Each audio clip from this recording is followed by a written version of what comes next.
Hello friends, எல்லாருக்கும் வணக்கம். இன்றைக்கி டெலிவரி சேலஞ்சில் டே 38. இன்றைக்கி மதியம் 12 மணிலேருந்து 4 மணி வரையும் ஷேடோ ஃபாக்ஸ் பண்ணேன். அதுக்கப்புறம் 4 மணிலேருந்து 7 மணி வரையும் ரெஸ்ட் எடுத்துட்டேன்.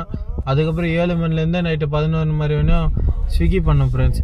இன்றைக்கி போகிற வழியில் ஒரு ஆர்டர் கொடுத்துட்டு அதுக்கப்புறம் செகண்ட் ஆர்டருக்கு ரிட்டன் வர்றேன் ஜோனுக்கு. அப்போ தான் இந்த ராகி கஞ்சி விற்றுட்டு இருந்தாங்க பார்த்தேன். இதில் பார்த்தீங்கன்னா ஏகப்பட்ட கால்சியம் சத்துலாம் இருக்குது, ஃபைபர் கண்டென்ட்லாம் அதிகமாக இருக்குது, ப்ரோட்டீனும் இருக்குது. நார்மலாக ஒயிட் ரைஸ் சாப்பிட்ட விட இந்த மாதிரி ராகி கஞ்சி இதெல்லாம் சாப்பிட்டாலே மேல். அதுக்கப்புறம் 4 மணிக்கு போகிற வழியில் ஒரு பிரியாணி கடை நிப்பாட்டு அது வேறு சாப்பிட்டேன். இன்றைக்கி செஸ்ட் ஒர்க் பண்ணதுனால ரிக்கவரிக்கே டைம் இல்லாமல் போயிடுச்சு. ஃபுல்லாக டயர்ட் ஆகிடுச்சு. அதனால் போய் படுத்துட்டேன். 4 மணிக்கு படுத்துட்டு 7 மணிக்கு எழுந்தேன். அதுக்கப்புறம் 7 மணிலேருந்தே ஸ்விக்கி பண்ணேன் நைட்டு 11 மணி வரையும். அந்த எவ்வளோ பண்ணேன்னு பார்த்தீங்கன்னா சாயங்காலம் 720 ரூபா பண்ணேன். மதியம் 427 ரூபா பண்ணேன் ஃப்ரெண்ட்ஸ். டோட்டலாக 1137 ரூபா பண்ணேன் ஃப்ரெண்ட்ஸ். மொத்தமாக 38 நாள் சேர்த்து 42,143 ரூபான்னு பண்ணேன் ஃப்ரெண்ட்ஸ். எல்லோரும் மறக்காமல் ஃபாலோ பண்ணுறேங்க, சப்ஸ்கிரைப் பண்ணுறேங்க ஃப்ரெண்ட்ஸ். ஓகே ஃப்ரெண்ட்ஸ், பாய்.